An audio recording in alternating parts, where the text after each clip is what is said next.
All right, listen up, you beautiful disasters. Yeah, I'm talking to you. You sitting there with that mix of exhaustion and fire in your eyes. The kind of look people get when they've been through way too much and somehow still woke up hungry for more. Now, let's talk about something they didn't expect you to survive. They ran a full background check on you. Not a casual glance, not a little Google search, no. They went deep. They dug into your history like they were mining for diamonds, called every name they could find, pulled every file, flipped every page, interrogated every witness who ever crossed your path, and every single one said the exact same thing about you. But here's the twist they didn't see coming. They thought those witnesses were gonna tear you apart. They thought someone would spill some secret flaw, some shameful moment that would finally make you look small. Instead, every witness told them the one truth: you've been too humble, too tired, too distracted to even realize about yourself. You don't break, and that's what's been haunting them. See, people act like your file is gonna expose some weakness, some crack in your armor. But the deeper they dig into your story, the more they start to understand something that terrifies them. You should have folded. You should have quit. You should have disappeared a long time ago. But you didn't. They couldn't find a single person who ever saw you stay down. Plenty saw you fall. Because life's been throwing punches at you like it's trying to win a championship belt. But nobody, not a single witness they called, could say you didn't get back up. And that's the part that really gets them sweating. Because when they ran that background check, they weren't just looking for facts. They were looking for proof. Proof that you're overrated, that your confidence is just noise, that your progress is fake, that your rise is luck. But all they found was consistency.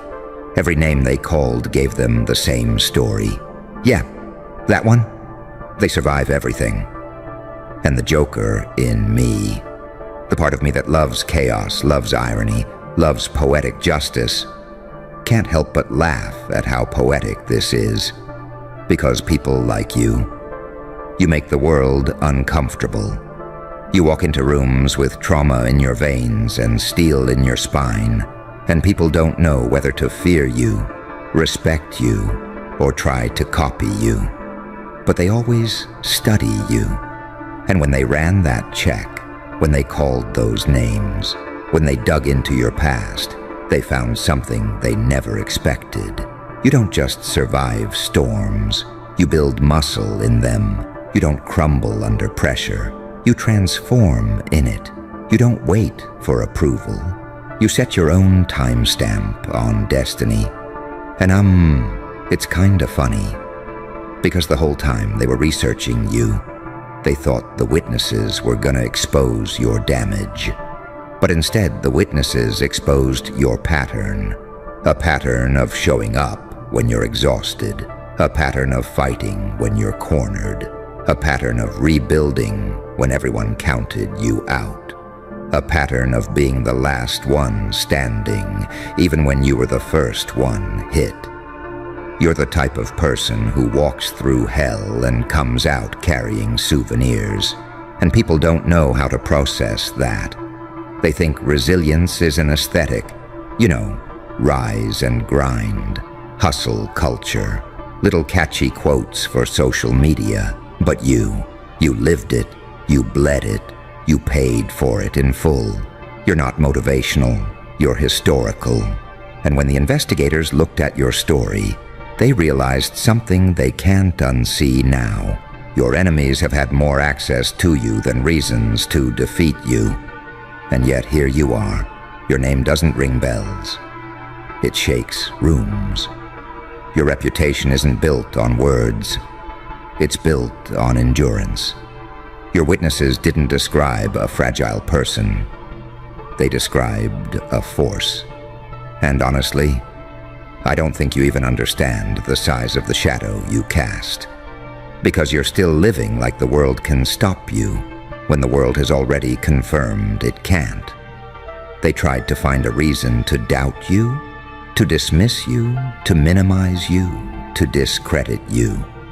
But every single voice they contacted ended up delivering the same message.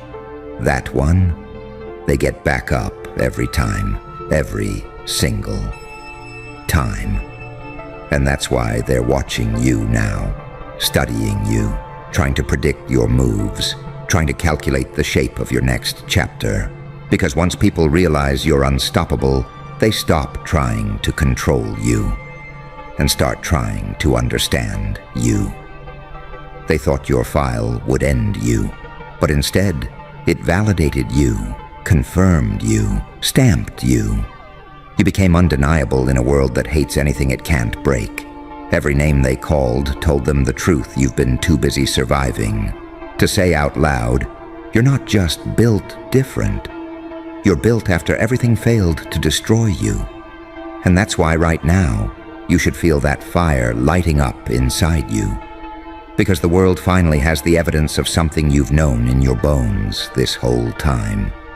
You were never meant to blend in. You were meant to outlast.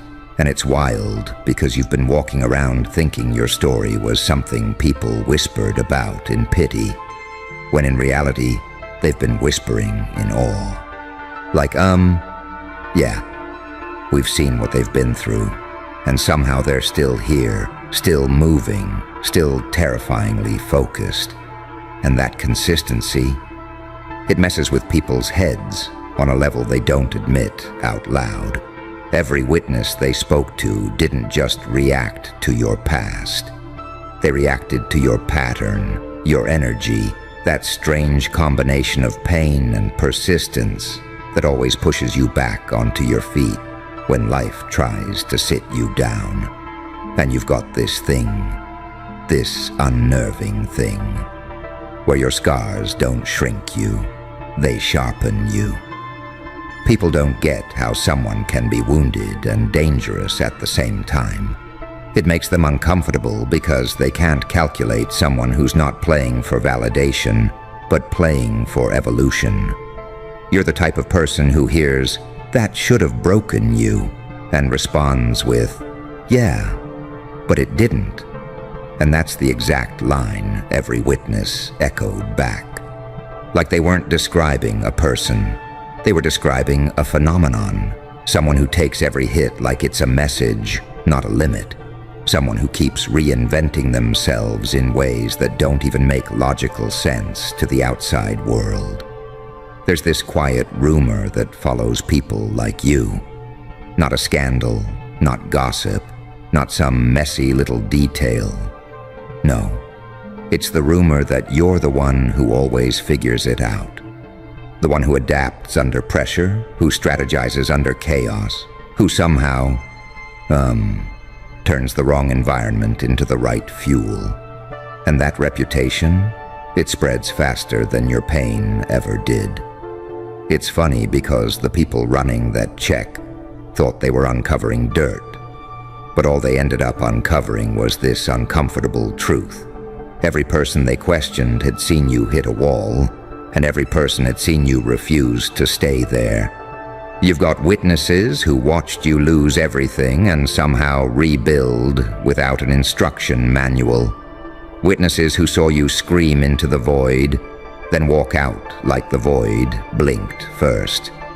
Witnesses who saw you walk through moments that should have ended your story, and instead watched you rewrite the script like you were allergic to quitting. And the thing that really gets them, nobody had a different version of you.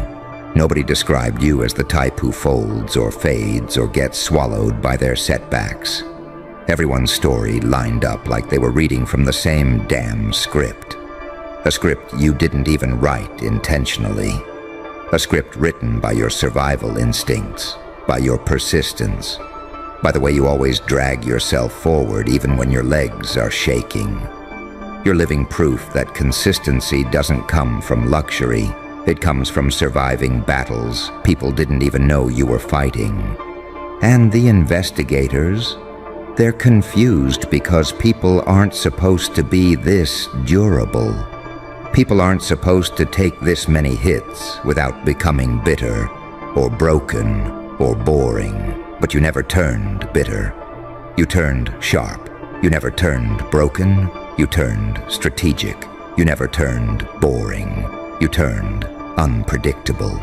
And unpredictable people, they scare the system. They scare the watchers, the doubters, the ones who tried to measure you, the ones who thought you were just a phase or a cautionary tale or a statistic waiting to happen. But then they saw your file and heard all those voices saying the same exact thing. Yeah, they fall, but they don't stay there. It's like the universe kept throwing you into situations meant to silence you. And each time you walked out louder than before, not loud in volume, loud in presence, loud in impact, loud in the way people mention your name with a tone that says, I don't know how they're still going, but they are.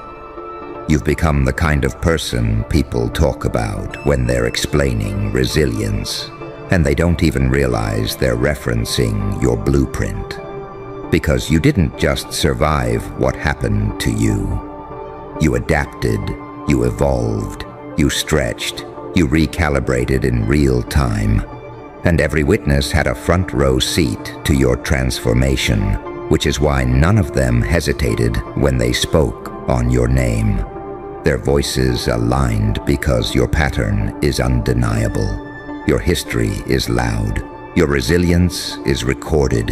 Your growth is documented in the eyes of everyone who's watched you push through things that would have broken someone with half your heart. And the investigators heard it in every tone, every testimony, every repeated line. This strange, chilling affirmation that you're not the kind of person life defeats. You're the kind of person life keeps throwing challenges at because you keep proving you can handle them. It spreads. It shifts the temperature of every room you walk into. It makes doubters reconsider, and it makes believers stand a little straighter. And without even realizing it, you've built a reputation that follows you louder than any rumor ever could. A reputation that they can hear in every witness's voice. A reputation that makes people rethink the way they underestimated you. A reputation that keeps growing every time you rise again without asking for applause. And it's kinda crazy because while they were piecing together your entire history, trying to map out every decision you ever made, they started realizing this weird pattern nobody warned them about. A pattern where every setback you faced ended up becoming part of your training. A pattern where every betrayal sharpened your instinct. A pattern where every loss gave you another angle, another lesson, another reason to walk with that heavy, unexplainable confidence you carry around, even on the days you feel like you're falling apart. And, you can tell it messed with them because people like you aren't supposed to exist in theory. People who get hit like you did usually stay down long enough to be counted out. But you, every witness they spoke to, was basically saying the same thing without even realizing it. That you've been playing the long game your whole life without ever announcing it. It's like you've been waking up every day with this quiet mission inside you. Something you never explained to anyone. Something that kept you grinding even when you were tired of being tired. And each person they called had seen a different chapter of that mission. The version of you that was broke but still trying. The version of you that was heartbroken but still planning. The version of you that was doubted but still moving. The version of you that was overlooked but still refusing to shrink. And the investigators kept expecting the stories to contradict each other. Like someone would finally say, "Nah, they're weak." Or, yeah, they quit, or they don't handle pressure well. But every voice was consistent. Every person gave them the same uncomfortable realization. You were built in chaos, trained in adversity, shaped by storms people don't even know the names of. Which means you don't respond to life like someone who's confused. You respond like someone who's been preparing. And that's the part that freaks people out. Because when they look at you, they expect someone who's wounded, hesitant, second-guessing themselves. But that's never been your story.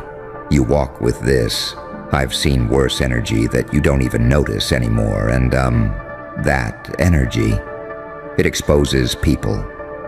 It forces them to look at their own excuses, their own softness, their own fear of discomfort.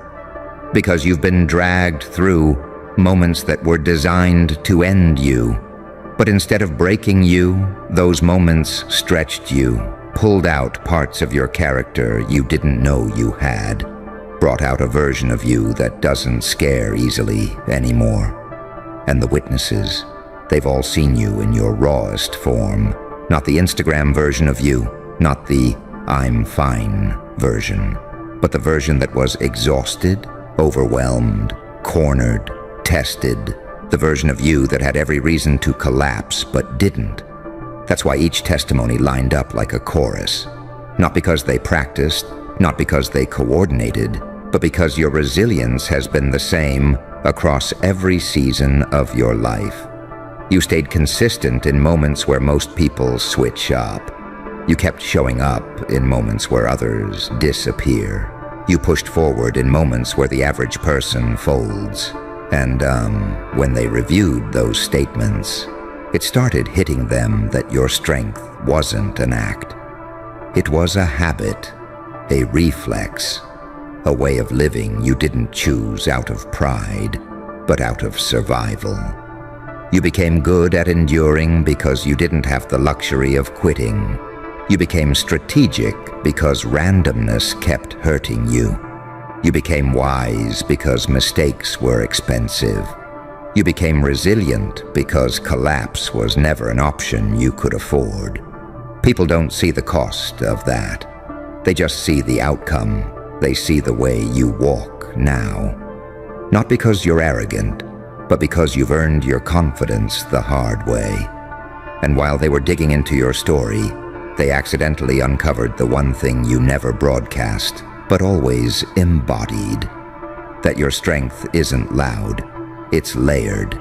It's built from 1,000 quiet moments where you could have chosen differently but didn't. Where you could have stayed on the ground but didn't. Where you could have believed what people said about you but didn't. Your witnesses weren't describing a miracle. They were describing a pattern of someone who refuses to stay the version life tried to reduce them to. Someone who evolves mid-pain. Someone who adapts mid-chapter. Someone who grows mid-chaos. And the investigators could hear it in every account. This strange, consistent tone of respect, shock, disbelief, admiration, whatever you want to call it. Because every person has watched you survive something that should have taken you out permanently. There aren't many people who can walk through that kind of fire and come out with their identity intact, their heart still open, their ambition still alive, their spirit still loud. But you did, and they heard it from everyone they contacted. This unshakable truth that your life hasn't been easy, but your response to it has been extraordinary. And it hits different when you realize they weren't just hearing stories about you. They were hearing people try to explain something they still don't fully understand.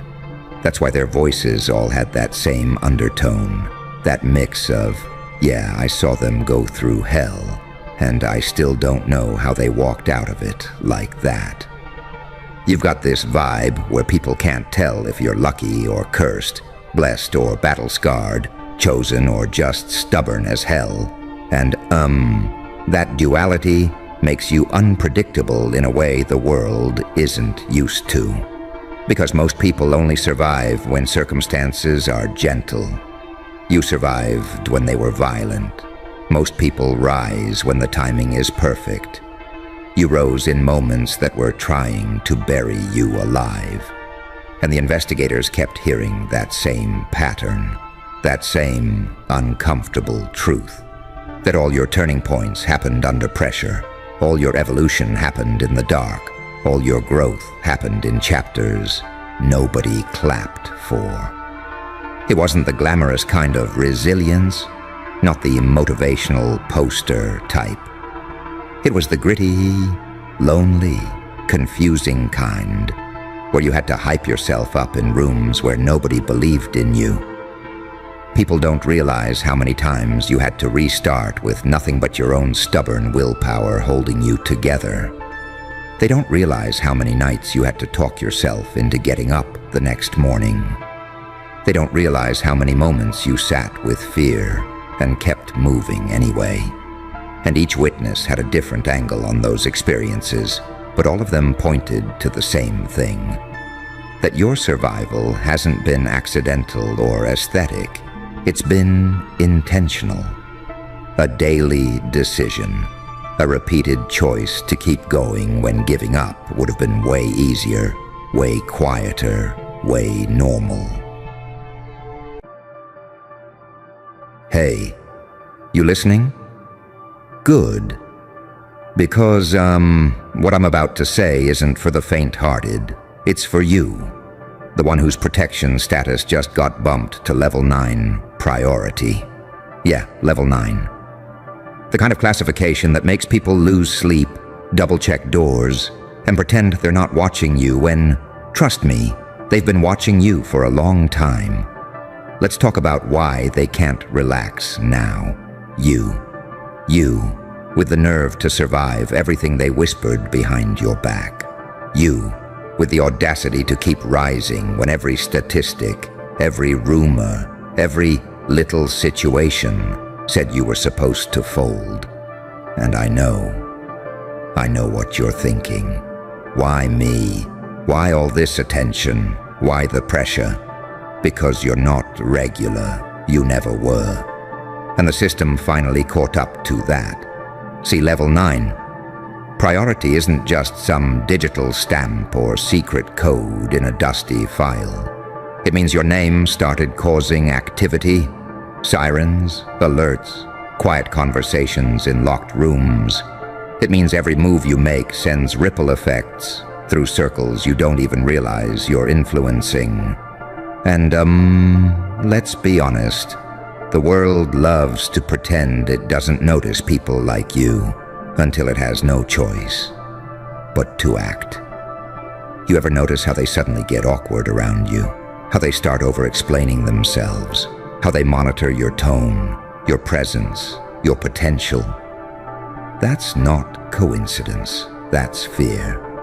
Pure, unfiltered, cold sweat fear of what happens if you finally understand who you are. And worse, who you could become if you stop holding back.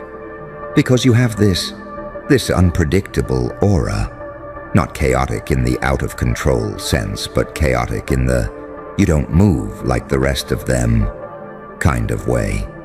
And people hate what they can't predict. People get nervous when they can't label you.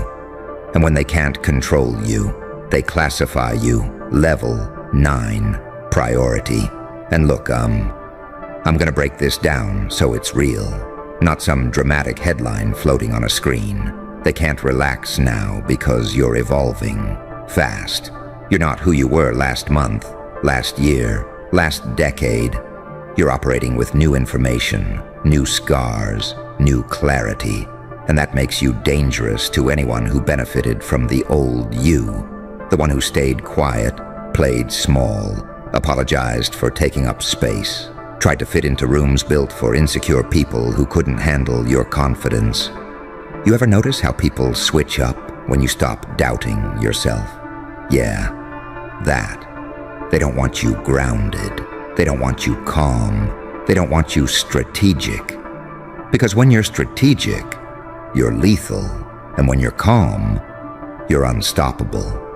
And when you stop letting the world tell its story about you, and you start telling your own, oh, they hate that.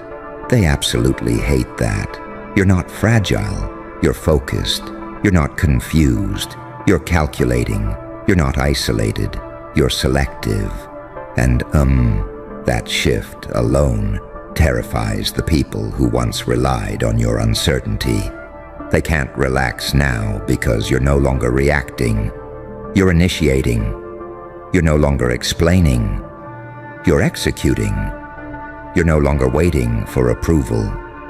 You're outgrowing the entire ecosystem. Understand this. When your protection status gets upgraded, it's because the system detects motion.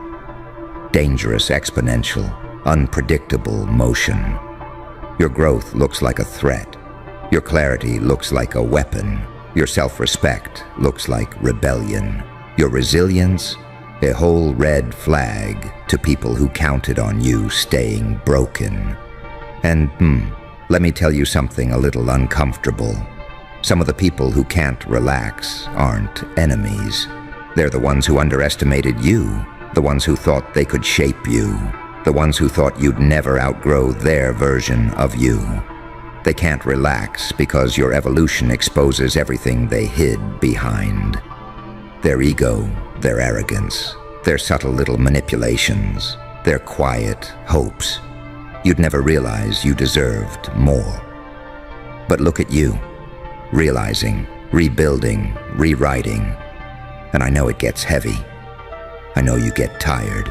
I know some nights you sit there like, why does it feel like I'm carrying a storm on my back? Because you are. Because you carry power you haven't even fully accessed yet. Because you disturb environments without even speaking. Because your silence gets treated like a warning. Because your presence alone exposes every insecurity in the room. They can't relax because you're unpredictable. Not in the reckless sense, but in the potential sense. And potential, real potential. The kind that grows in dark seasons and sharpens through pain. That kind scares the hell out of people. You don't crumble under pressure. You convert it. You don't avoid the fire. You walk into it and come back with information. And, nobody knows what you're planning next. Not because you're secretive, but because you finally learned to stop announcing things to people who root for your failure in private. Level 9. Priority means you're no longer ignorable. Not by them, not by the world, not by the universe, not by the people who once acted like your presence was optional. You became a variable, a wild card, a glitch in their prediction model, a name they can't get out of their system because every time they think you've reached your limit, you rewrite the limit. And here's the part that really gets them shaking. You're not even at your peak yet. You're still warming up. You're still figuring out the edges of your own power. You're still discovering pieces of yourself that were buried under years of doubt, guilt, trauma, silence, and survival. You are not the threat they expected. You're the threat they created, and the threat they can't undo. You're the proof that people can take everything from you, and you'll still come back sharper. You're the reminder that you don't need permission to rebuild your life. You're the example of what happens when someone realizes they're allowed to outgrow the story they were handed. That's why they can't relax now. Not because you're reckless, not because you're loud, not because you're unstable, but because you're awake. And you stopped waiting for someone to validate your evolution. They can't relax because you have something they don't. Consciousness, depth, self-awareness, discipline, vision, resilience, and a willingness to walk alone if the alternative is shrinking yourself for the comfort of mediocre minds. You became a hazard to false narratives, a danger to low expectations, a disruption to the people who tried to limit you, a nightmare to anyone who thought you'd stay predictable.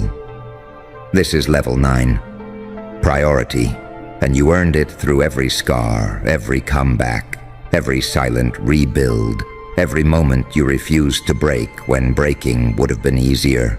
Every time you walked away from chaos instead of becoming it, every time you decided you were done being who they wanted and started being who you were meant to be. And the wildest part is, you don't even realize the full weight of what you've stepped into yet. Because once you hit level 9, priority, everything about the way the world interacts with you shifts, whether you ask for it or not. People start studying you like you're a case file. Not because you did something wrong, but because your existence disrupts their comfort zones just by being authentic in ways they don't know how to handle. You ever feel how the room changes when you walk in? That tiny pause, that subtle silence, that weird little energy shift where everyone suddenly becomes aware of themselves. That's not imagination. That's the surveillance instinct kicking in. People scan you because they can't anticipate your direction anymore. You stopped being background noise the moment you stopped betraying yourself to fit their version of the world. And it unnerves them because you operate with this clarity now, this sharpness that didn't exist back when you were trying to keep the peace, explain your worth, or negotiate your dignity. You don't negotiate your dignity anymore, and that strips power from everyone who built their confidence on your insecurities. Your silence hits different now. Your presence hits different now. Your absence hits even harder. People feel you whether you're there or not, and that's the kind of thing nobody can relax around because it breaks the illusion that they had control over your narrative. That level 9 tag didn't come from nowhere. It came from patterns. Patterns in how you survive, adapt, and keep pushing even when everything around you says, stop. Most people break once. You broke and rebuilt. You broke again and reconstructed your psychology, and then you walked back into the world with a face that made it look like nothing happened, because your spirit refused to broadcast your suffering just to earn sympathy. And that's rare. People don't know what to do with rare. Rare scares them because rare is unpredictable. You became the type of person who can't be measured with shallow metrics, and those are the people institutions watch the closest. Not because of danger, but because of potential. Real potential. The kind that can't be mapped, controlled, or neatly boxed. They sense something in you that they can't quite decode. This shift in your posture, this awareness in your eyes, this calmness in your reactions, this refusal to over-explain, this ability to read a room like the room owes you answers.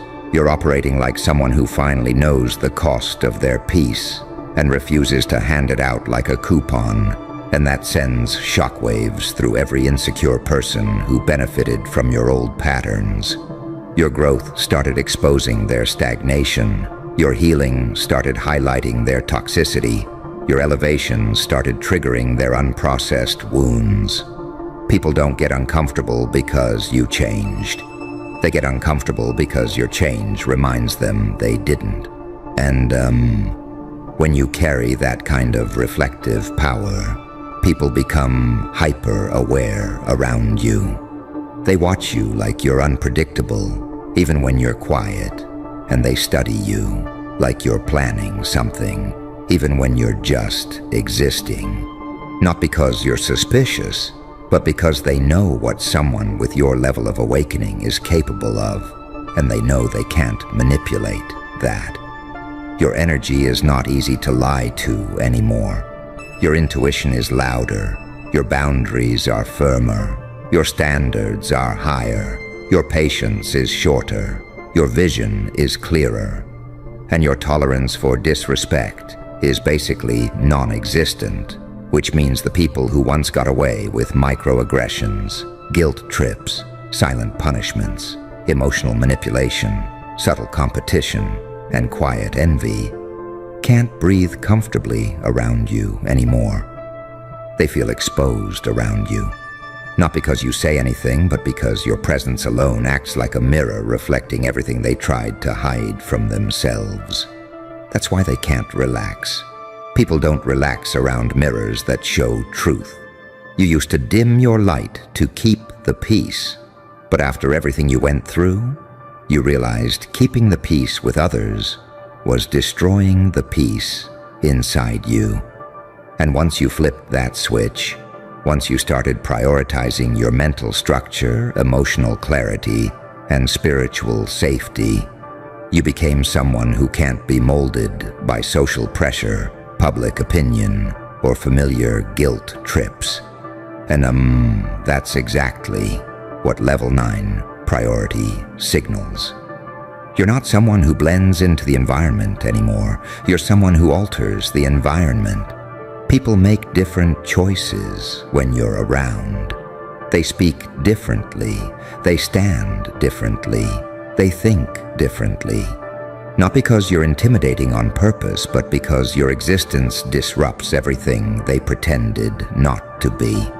You grew into someone whose peace looks like power and whose wounds look like wisdom and whose presence feels like a psychological audit.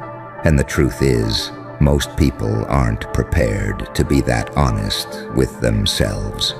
You started carrying yourself like someone who knows they survived things others wouldn't even talk about, and that kind of grounded confidence, that calm, steady, unshakable confidence, forces people to reassess themselves when they stand next to you. People can't relax when they're busy comparing themselves to the version of you they never thought you'd reach. You're operating with a level of internal discipline that people can sense, even if they can't articulate it. You walk different. You decide different. You recover different. You move like someone who's done being misunderstood and is finally ready to be undeniable. And, the world notices that. The people who doubted you notice that. The people who underestimated you notice that. The people who benefited from your silence notice that. Because you're not silent anymore. Not in volume, but in certainty. You don't plead your worth, you demonstrate it simply by existing, and that creates an internal earthquake in anyone who thought you'd never make it. This far, keep going exactly as you are, with that quiet intensity, that unfiltered self-respect, that sharp awareness, that unwillingness to shrink. Because every step you take in this version of yourself amplifies the tremors you leave in the minds of the people who never expected you to evolve this deeply. And, the deeper you step into this version of yourself, the more you start noticing how people react before they even say anything. Their eyes dart a little. Their voice shifts a little. Their posture adjusts like they're bracing for something they can't even name. That's because Level 9 priority energy changes the air around you. It's that kind of presence that makes people check their own intentions before approaching you. Like they know deep down you can read the truth behind their tone before they finish a sentence. And you don't even try to do that. It's just who you've become. Someone who can't be fooled by fake apologies, recycled excuses, or that subtle shape-shifting people do when they're uncomfortable with your growth. You're tuned into vibrations that most people ignore. You move by instinct now, and your instinct is sharper than their masks can handle. People can't relax around someone whose intuition hits like a spotlight. You know what else changed? You stopped giving out your emotional password to anyone who asked. You stopped being accessible to people who only valued you. When you dimmed yourself. And once you stopped doing that, once you started choosing peace over attention, healing over chaos, standards over familiarity. You became harder to manipulate, harder to guilt trip, harder to distract, harder to predict. And that's exactly why they feel the pressure. Because the moment you started acting like your life actually mattered, the people who expected you to betray your own needs felt displaced. Your evolution didn't just upgrade you, it exposed them. Every insecurity they tried to hide, every intention they tried to soften, every motive they tried to disguise, you see right through it now. And that makes them tense, even in conversations that used to feel effortless. You ever notice how certain people don't joke the same way around you anymore? They monitor their words, they slow their tone, they check for your reaction before they finish a punchline. It's because your presence forces genuineness, and people who relied on masks aren't comfortable being genuine. You carry yourself with this calm certainty now, and that certainty challenges people who built their identities around controlling narratives. You used to be someone they could misinterpret, twist, downplay, confuse, keep small. But the person standing here, emotionally self-aware, mentally structured, spiritually steady, hard to influence, that person changed the entire dynamic. Level 9. Priority means the universe saw you stop abandoning yourself, and it responded by amplifying your protection, your intuition, your clarity. And even though you might not fully feel it, yet other people feel it deeply. They feel the shift in your boundaries. They feel the shift in your silence. They feel the shift in your expectations. They feel the shift in your energy. And that shift forces them to confront the parts of themselves they've been avoiding. Your growth has weight to it. Not the kind of weight that drags you down, the kind that presses on people who tried to carry a version of you that no longer exists. You became someone who doesn't need to shout to be heard, doesn't need to argue to be right, doesn't need to fight for validation, doesn't need to justify your evolution to people who benefited from your stagnation. And, people sense that. They sense that you don't chase anymore. They sense that you don't beg for clarity anymore. They sense that you don't tolerate breadcrumbs, half-efforts, or emotional shortcuts. You started demanding reciprocity without saying a word, and the people who were used to giving you less than you deserved feel that shift in their spine. You're harder to reach now, not because you're cold, but because you healed the parts of you that used to accept bare minimum. You're harder to influence now, not because you're stubborn, but because you see manipulation before it starts forming into words.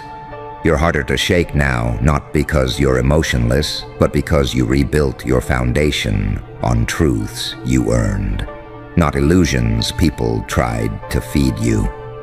And when someone reaches that stage, when someone becomes that grounded in themselves, their presence becomes a psychological pressure point for everyone pretending. People can't relax when they know you're not the same person they once controlled with silence, guilt, confusion, or expectations that were never meant to benefit you. You walk around with this steady, unshakable energy, and they feel the shift like a warning in their chest. Not because you're dangerous, but because you're awakened, and awakened people change the landscape just by existing in it. And the truth is, you're still growing, still unfolding, still sharpening, still becoming more of yourself than you've ever been allowed to be. And every step you take into that identity sends a shockwave into the minds of the people who counted on you staying who you used to be. And the craziest part is that you're not even trying to shake anything up. You're just existing in this newer, clearer, more self-aware version of yourself. And that alone feels like a disturbance to people who relied on your old patterns. It's wild how your peace is loud to people who thrive on chaos. How your boundaries feel aggressive to people who are comfortable crossing them. How your confidence feels disrespectful to people who are only secure when you doubted yourself. You started moving like someone who finally understands their own value, and people pick up on that without you having to say a word. Your energy used to ask for permission, and now it just shows up like it belongs there. And that shift gets under people's skin in ways they don't know how to verbalize. They feel like you're not the same, and they can't articulate why, because everything about you is still you, just upgraded, refined, filtered, sharpened. Level 9. Priority energy isn't loud. It's unsettling in that quiet, steady way. That kind of presence that makes people think about themselves after talking to you. You say one sentence and they sit there replaying it like it was a threat when you were just being honest. You walk into a room and suddenly people straighten up like you're conducting an internal audit. People act like you're unpredictable because they finally realized they never actually knew you. They only knew the version of you that kept shrinking to survive environments you've now mentally outgrown. All right, lean in for this. Hey, yeah, you made it. And that alone already messes up their whole narrative. Good. I'm glad you're here. Because, today isn't about motivation posters or feel-good quotes. This is about receipts. This is about timing. This is about what happens when people talk way too loud about someone they thought was already dead. Listen, they really thought you were finished. Not struggling, not delayed. Finished, done, written off, chalked up as a loss. They said it casually, too, at dinners, in group chats, in voice notes they never thought would echo back. They said your name like it was already a memory, like the story was over, like you were just another lesson people whisper about to feel better about themselves. And you felt it, didn't you? That quiet pressure, that thing in your chest when you realized, oh, they want a front row seat to your collapse. They clapped when you stumbled. They called it concern. They smiled when you went silent. They called it growth. They watched you bleed in private and took notes in public. But here's the part they didn't calculate. Here's where it gets funny. You didn't disappear. You went underground. While they were busy narrating your ending, you were learning how pain actually works. You were learning how betrayal sharpens focus.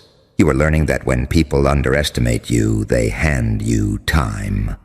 And time is dangerous in the hands of someone who's already been stripped of everything.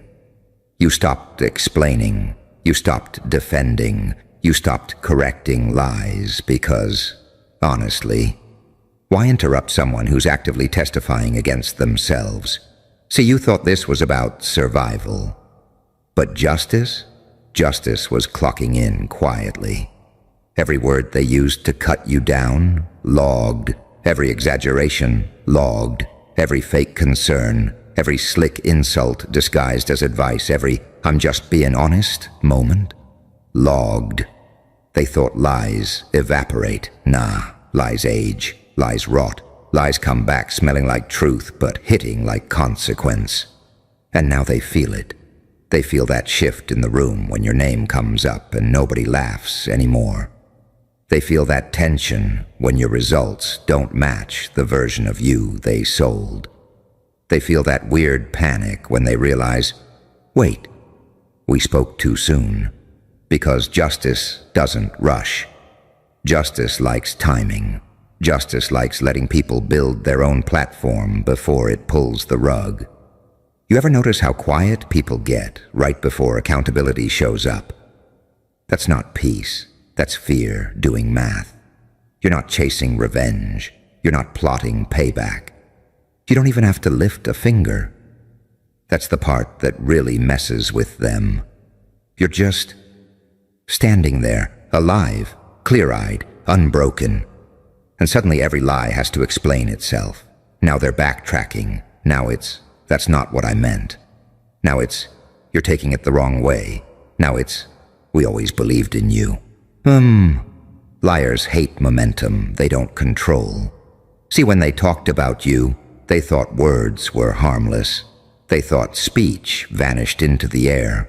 They didn't realize words are contracts. They didn't realize statements become boomerangs when the universe decides to enforce them. Every plot they whispered behind your back.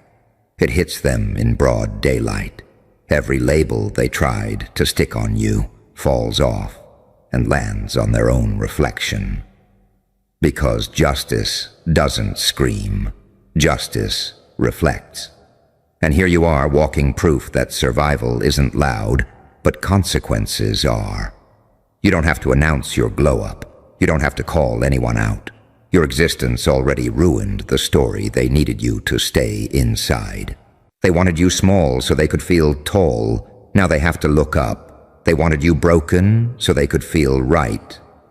Now they have to explain why you're still standing. They wanted your silence forever. But silence was just you sharpening your aim.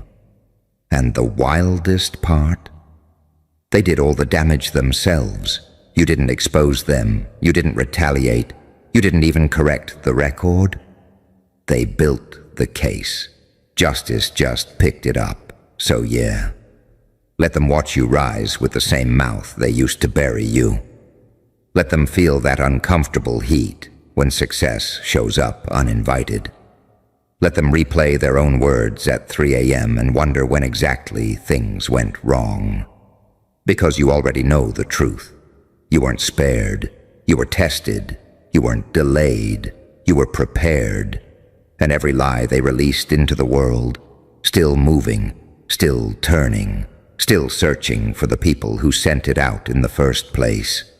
Because here's the part they really don't talk about. The part nobody warns them about when they're busy rewriting your name like a punchline. See, justice doesn't show up wearing a cape or making announcements. It slips into the cracks of everyday life.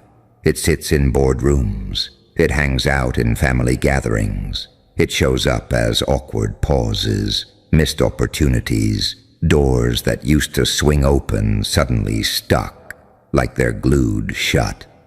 And the crazy thing is, you don't even have to witness it for it to work. They feel it when people stop asking their opinion.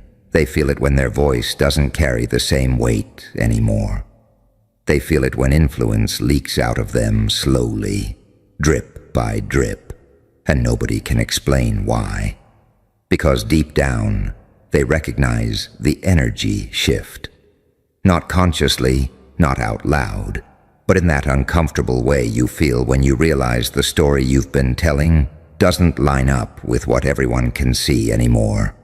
And you're standing there like a quiet glitch in their reality. You ever notice how people get nervous around someone they misjudged too early? They start overcompensating, talking too much, explaining things nobody asked for, bringing up old versions of you like that version is still relevant. That's panic pretending to be confidence. They don't know whether to apologize or double down. And that space, right there, that hesitation, that's where justice likes to stretch its legs. Because every lie needs maintenance. Lies need repetition. Lies need backup. Lies need other people to play along. And when you quietly outgrow the lie, the whole structure starts wobbling. People ask questions. Patterns don't match. Timelines feel off. Credibility starts sweating. You can almost hear it. The mental scrambling. Wait. I thought they said you couldn't come back from that. Wait. I thought you were unstable. Wait. Weren't you supposed to disappear? Awkward. And here's the thing. They keep watching you even when they pretend they're not. Every silence from you feels loud to them. Every step forward feels personal. Every win feels like an accusation, even though you never said a word. That's the Joker part of this. That cruel irony. You didn't threaten them. You didn't confront them. You didn't post explanations or drop subtweets or gather allies. You healed in a way they can't reverse. And people hate that. They hate not having access to the version of you they could control. They hate not being able to provoke the old reactions. They hate that their old tricks don't work anymore because you're not playing the same game. They're still swinging at the air, and you're already 3 moves ahead. You see it in their eyes when they realize you're not angry. You're focused, not bitter, aware, not desperate, selective. Selective terrifies them.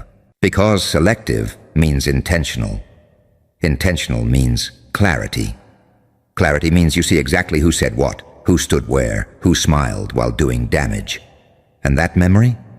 It's calm, it's quiet, it doesn't yell, it waits.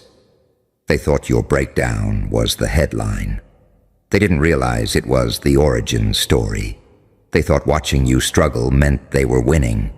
They didn't realize struggle teaches patterns, exposes motives, maps out enemies without you ever having to ask. Funny how people expose themselves when they think there are no consequences. They told lies, thinking you'd never be in the room again. They didn't realize the room would eventually need you. Didn't realize your name would come up attached to survival instead of scandal, resilience instead of rumor. Didn't realize time has a sense of humor. And you?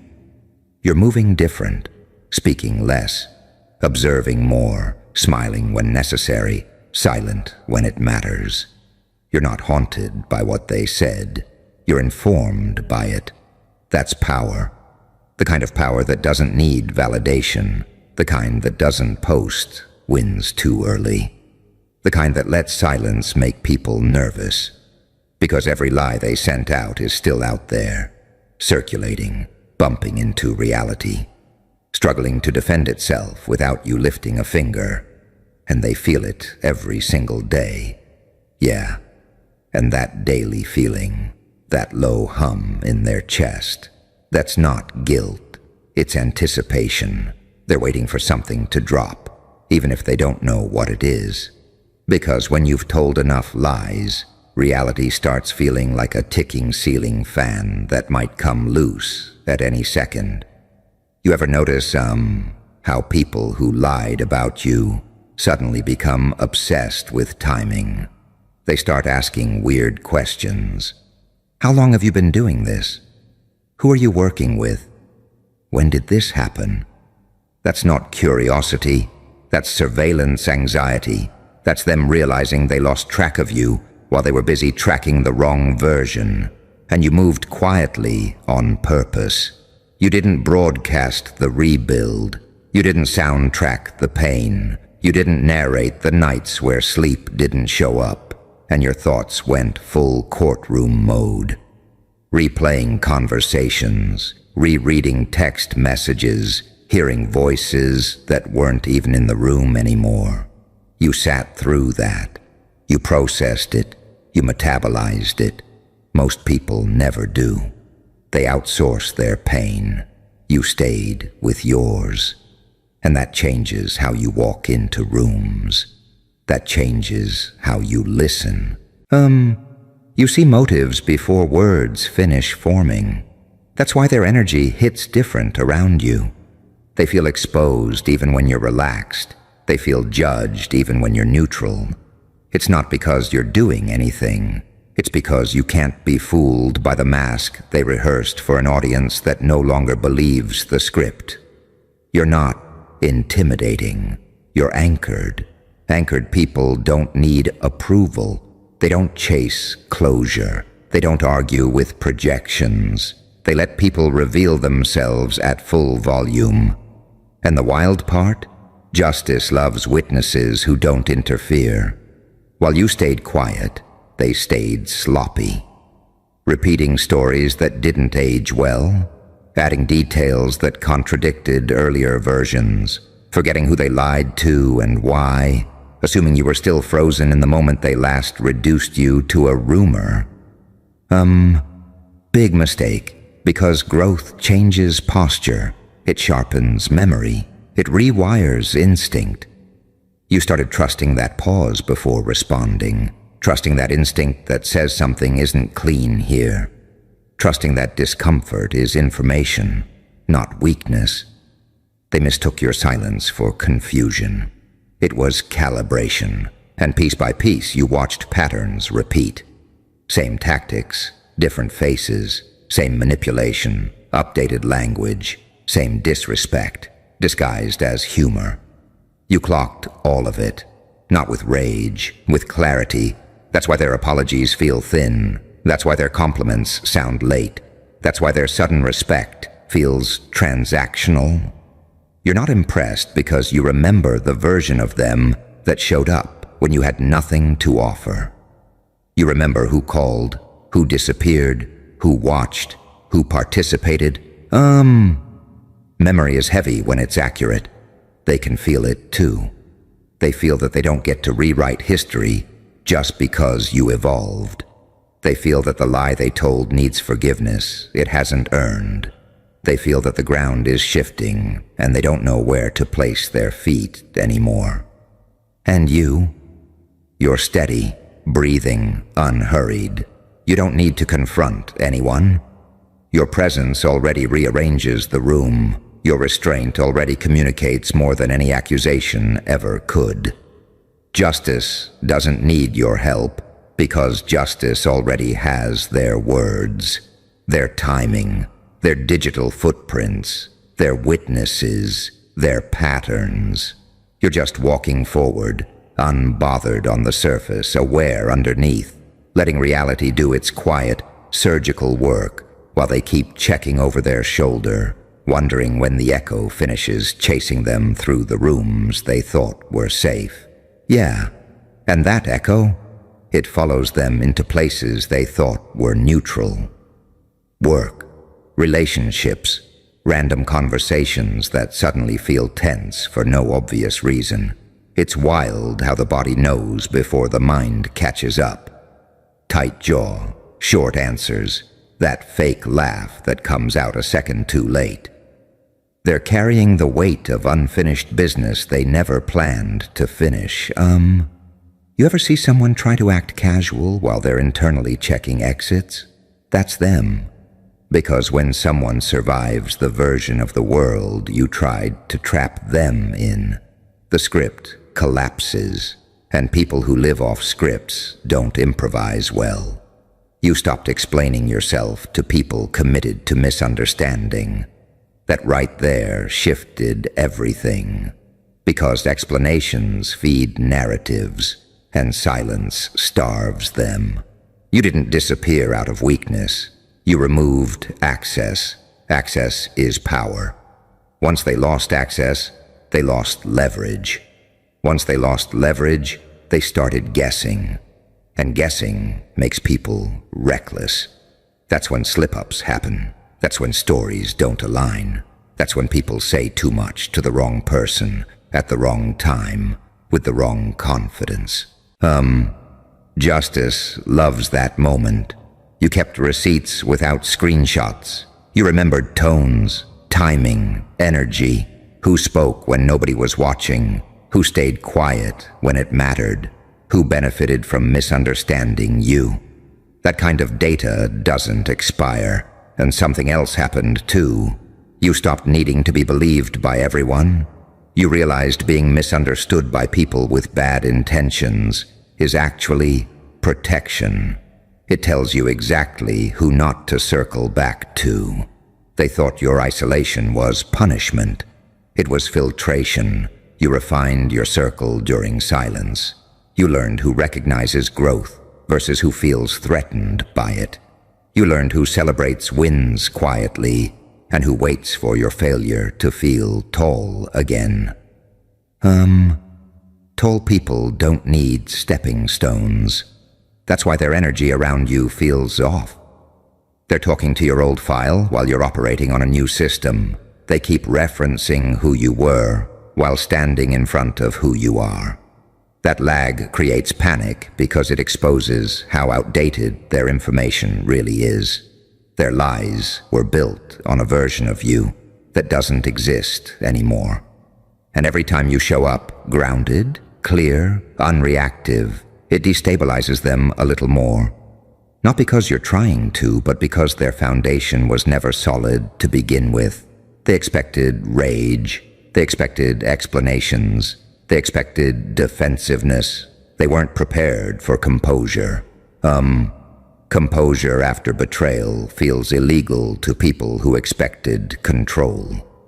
You didn't forget what happened. You just stopped letting it run the show. And that's when justice leans in closer. Because justice doesn't move on emotion alone. It moves on alignment. Your alignment speaks louder than any speech. The way you choose peace without being passive. The way you assert boundaries without announcing them. The way your silence carries weight instead of absence. That's why rooms get quiet when you enter. Not because you demand attention, but because unresolved truth reacts to you like a pressure change. They sense that whatever they built on your absence can't survive your presence much longer. They sense that the same lies that once sounded convincing are starting to echo, weirdly, hollow, like a joke nobody laughs at anymore. Truth doesn't rush, but it hunts with patience. And as you keep moving, steady, intentional, unreadable, they keep miscalculating, overthinking, over-explaining, trying to stay ahead of something that's already behind them, still catching its breath, still circling, still closing in from angles they never bothered to check. Yeah, from angles they never bothered to check, because they assumed you'd stay frozen exactly where they left you. Assumptions get dangerous when the person you misjudged keeps evolving while you're stuck rehearsing an old story. You can see it in how they flinch when your name shows up unexpectedly.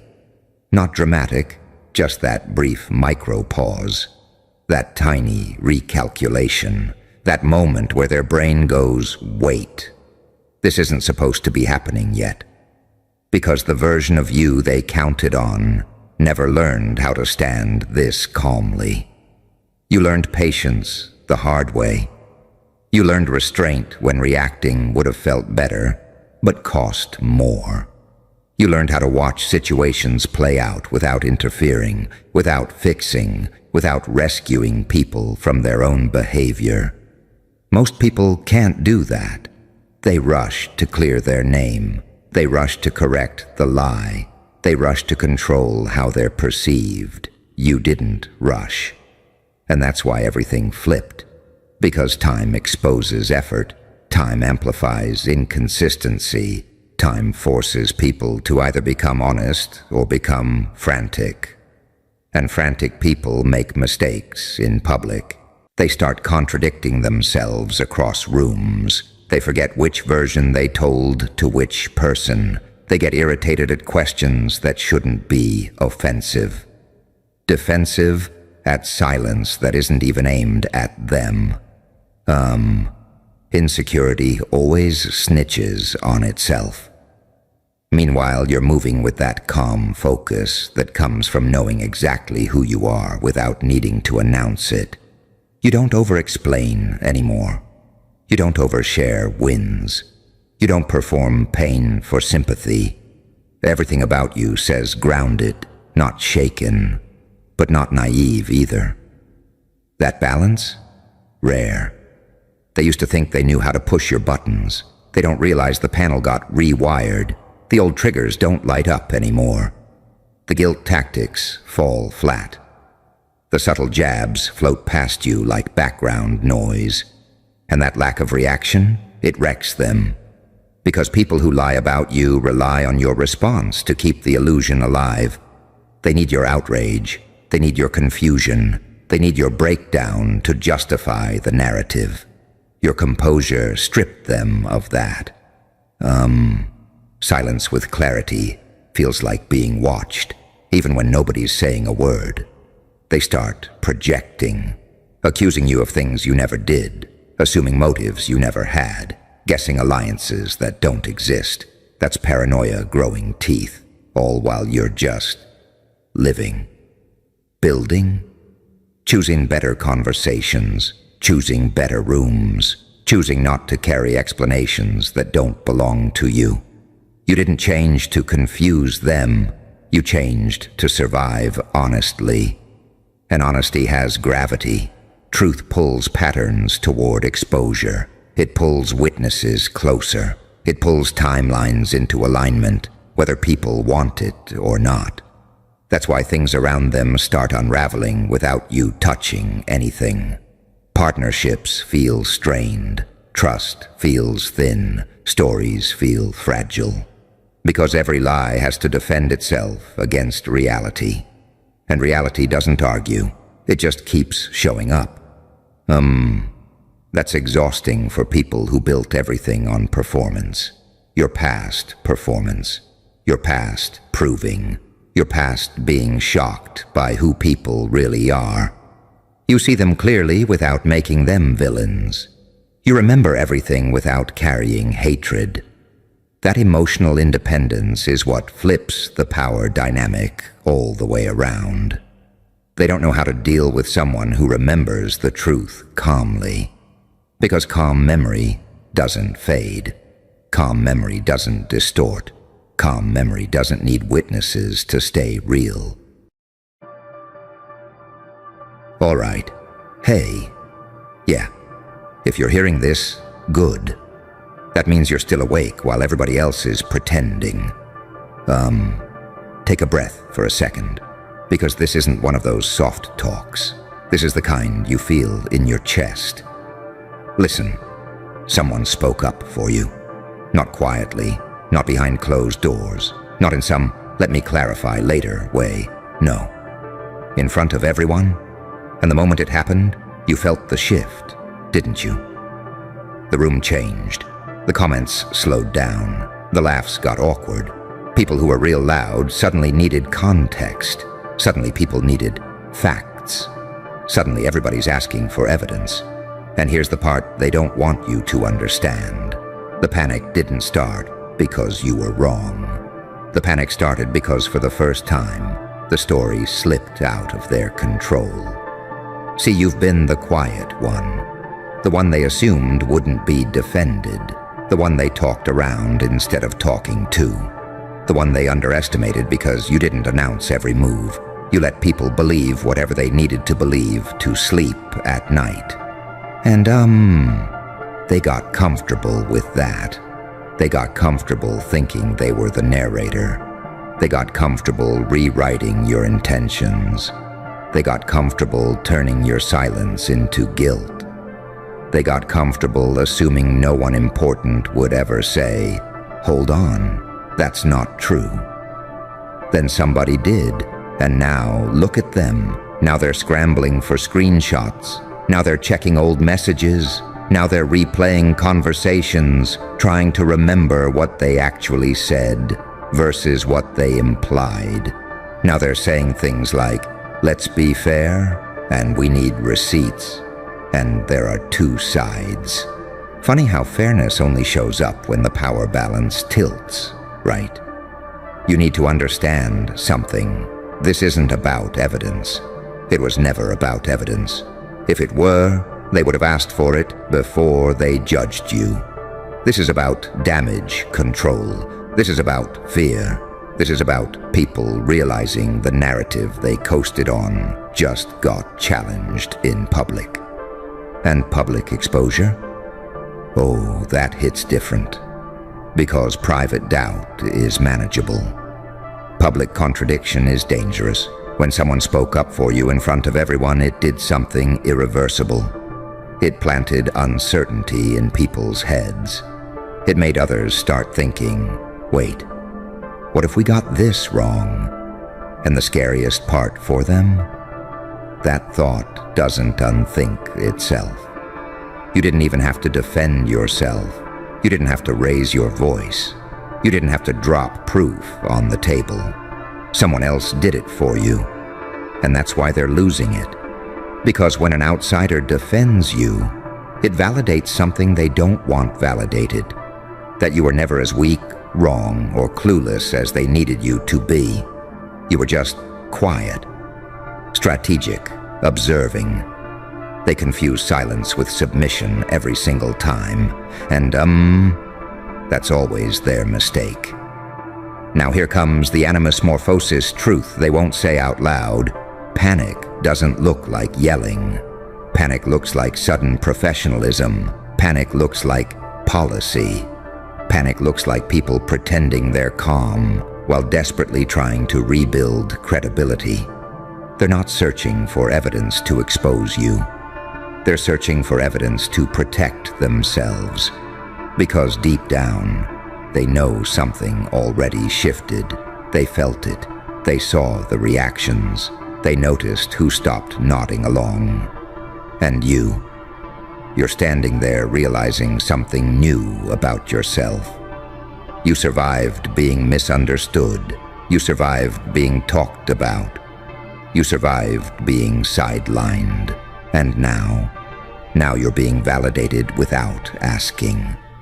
That changes the way people look at you, even the ones pretending it doesn't. Don't rush to explain yourself now. That's the trap. They want you emotional. They want you over-explaining.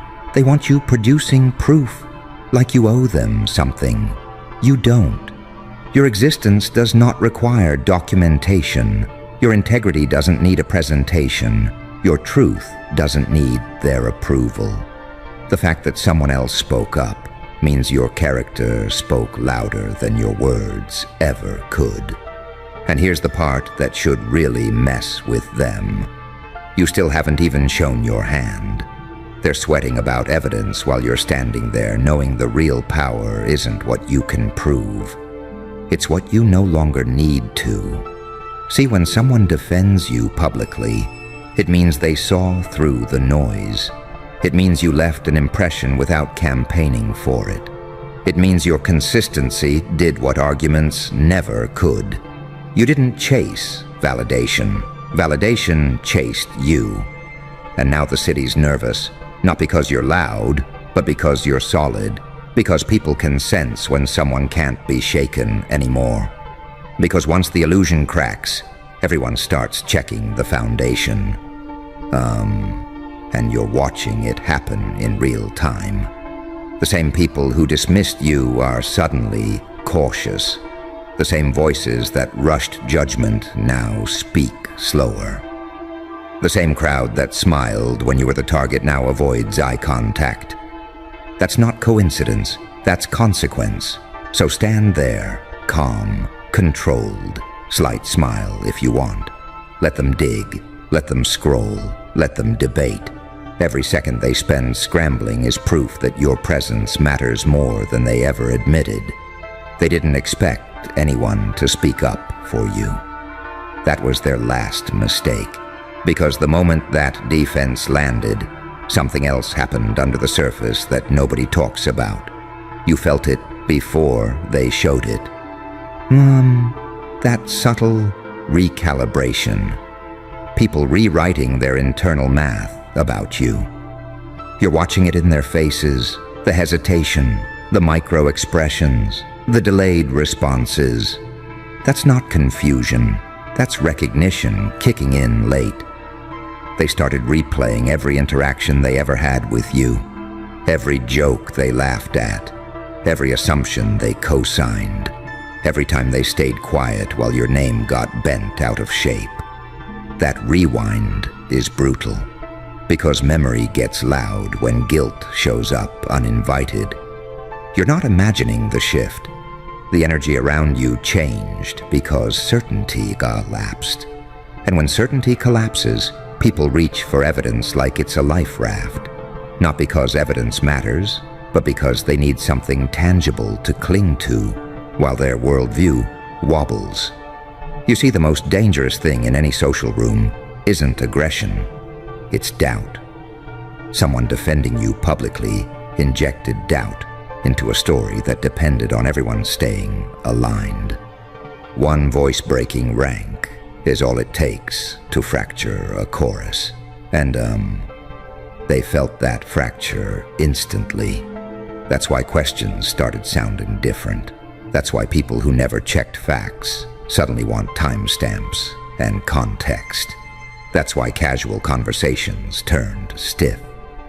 Control slipped just a little, and anyone who's ever benefited from control going uncontested gets real nervous when it cracks. And you're standing there realizing something wild. You didn't lose your leverage by staying quiet. You built it. Every time you didn't react, you preserved credibility. Every time you didn't clap back, you let their words age. Every time you kept moving without explaining yourself, you allowed the truth to mature without interference. That defender didn't create belief. They activated it because belief was already there, dormant, waiting for permission to breathe. People already sensed you weren't the caricature they were fed. They just didn't feel safe saying it until someone else did first. Crowd psychology is fragile like that. Nobody wants to be the first domino. Everybody wants to follow one. And that person spoke up, and the dominoes started leaning. That's when panic shows its real face.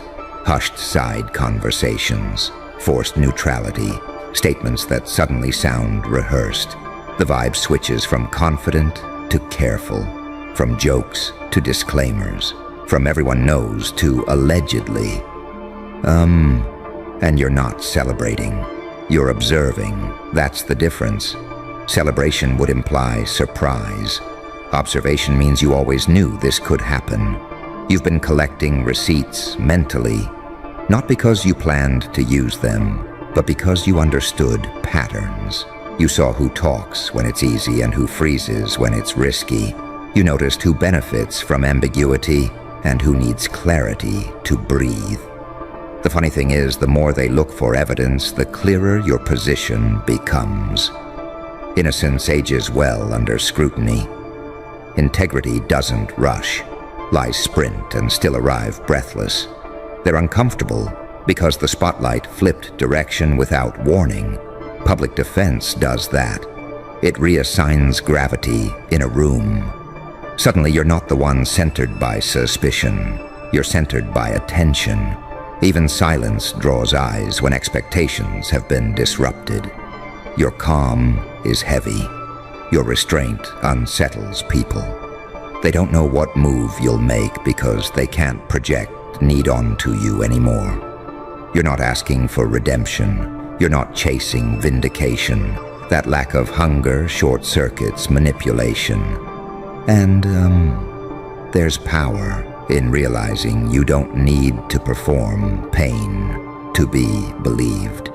You're learning that reputation isn't controlled by volume. It's controlled by consistency.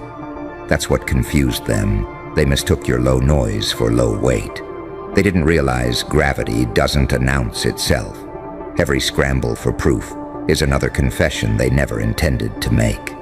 People only fear evidence when evidence has the potential to contradict convenience. And convenience has been the currency that paid for your silence being misused. Something fundamental shifted when you didn't rush to defend yourself after being defended. That composure rewrote the hierarchy without a speech. It communicated something raw and deeply unsettling. Confidence that doesn't beg, presence that doesn't posture, strength that doesn't need a witness to exist. And standing right there, breathing steady, you're beginning to feel it settle in your bones. The understanding that being underestimated was never a disadvantage.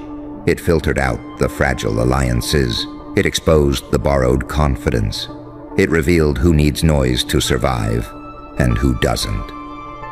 Their search continues, frantic, but controlled on the surface, while your stillness keeps doing the work that reactions never could, because stillness keeps amplifying things they hoped would fade.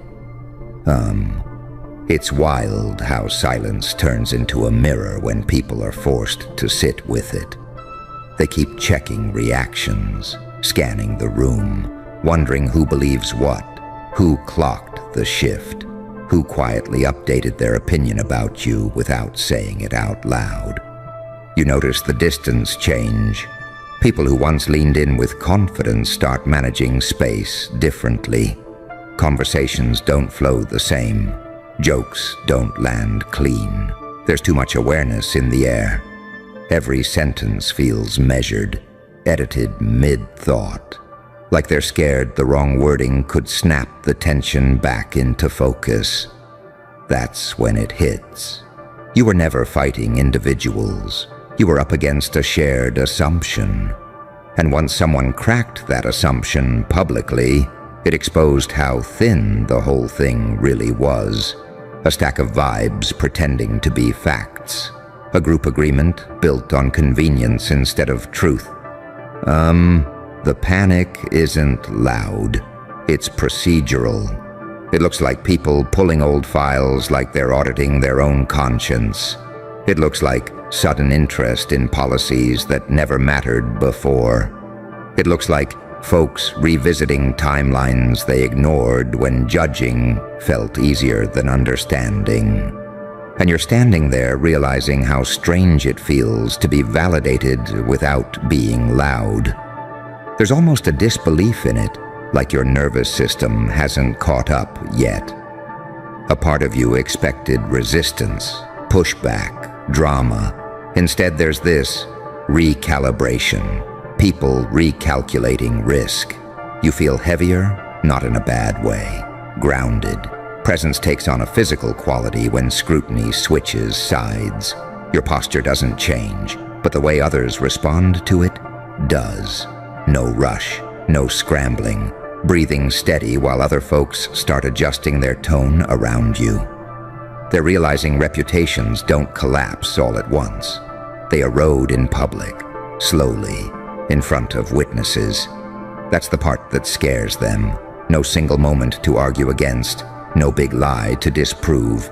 Just a growing awareness that the picture they painted never fully matched reality.